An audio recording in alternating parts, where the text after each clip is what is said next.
Today, we are going to make some grass. No, I'm not in Colorado, so it's not going to be that kind of grass.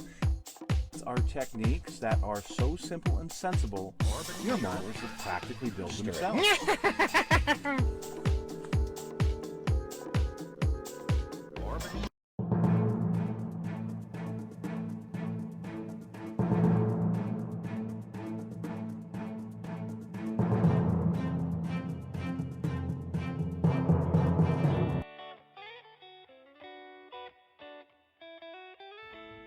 Hello folks, it's Mad Dog Murph. Welcome back to the Kit Hoarder Stash. I have another aircraft for us today.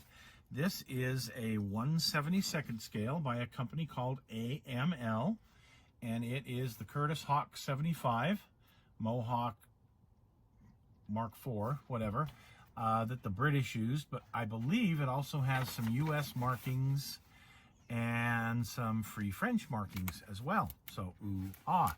So let's open this up and take a look at it. You will be very surprised. So if you're in a 1/72nd aircraft and you like the P-36, that's what it is, you're going to find some really cool stuff here. This is from the Czech Republic, this company. It's kit number 72009. Can't tell you how old it is. I have no idea, no clue.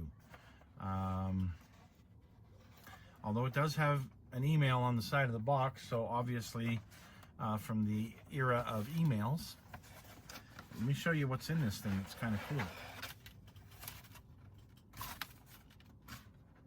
Let's see, we got everything? Okay. So on the back, here's your painting guide. On the back, some of the other kits that they offer. And it says that this is a limited edition kit.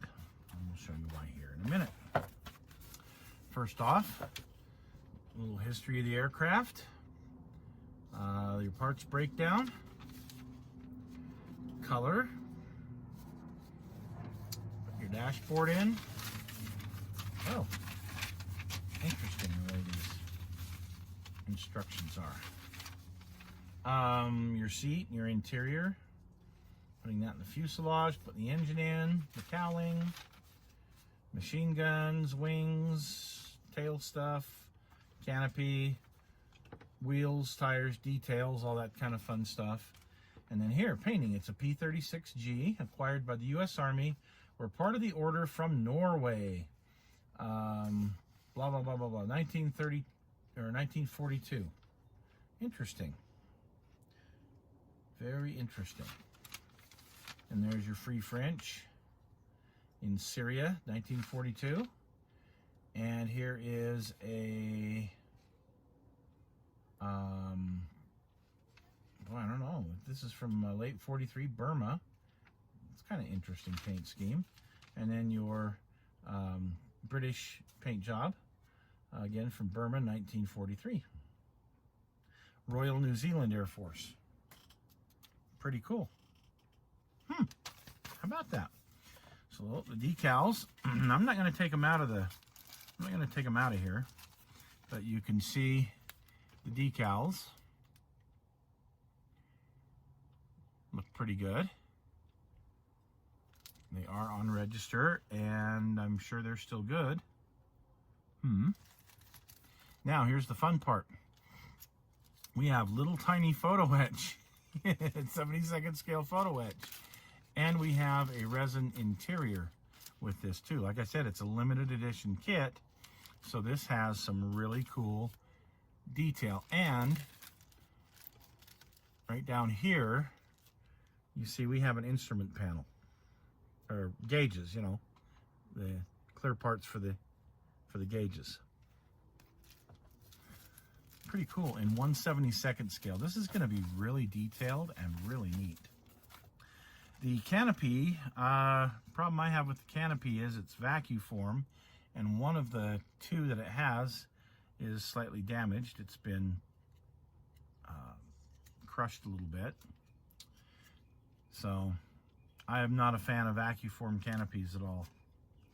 The plastic is a little thick, which is fine. Once it builds, it's going to be a little bit heavy, which is good. here's the plastic. So you've got the fuselage, the cowling, the nose part, the engine, the wheels and the struts, propeller, and the wings and the rudder. So the plastic parts, there's not a whole heck of a lot to it. And you see the interior, you actually get a little bit of detail here on the interior. Now, the exterior, the panel lines are engraved for the most part, although there is some, it looks like engraved, is it riveting? It's hard to tell. But the detail on this kit is pretty darn good. For 72nd scale, I'm really liking it. I'm really liking it. And I wasn't much of a 72nd guy. I was always 48. But because of space and just building, you know, little display aircraft, this would be a fun part of someone's collection. I would probably do the US version, although a really unique one would be that Royal New Zealand Air Force. But I would probably add this to my Pearl Harbor group, or, you know, whatever. I'd just probably keep the US on it just because that's mostly what I build. But again, some great options. Fun little kit, huh? I don't know what this thing will set you back if you can find one these days. Again, I got this out of somebody's collection, somebody else's stash, and I had it for sale at a model show. It's really kind of a, you've got to be into 72nd scale. You've got to be looking for, you know, this type of aircraft. But if you are, looks like a great little kit. So, don't know if I'll ever get around to building it though. I'd like to think I would, but I don't know. Maybe I'll bless somebody else's life with it. You know, put it on eBay or Marketplace or something. But anyway, there you go. If you're interested in something like this, seems like a quality little kit.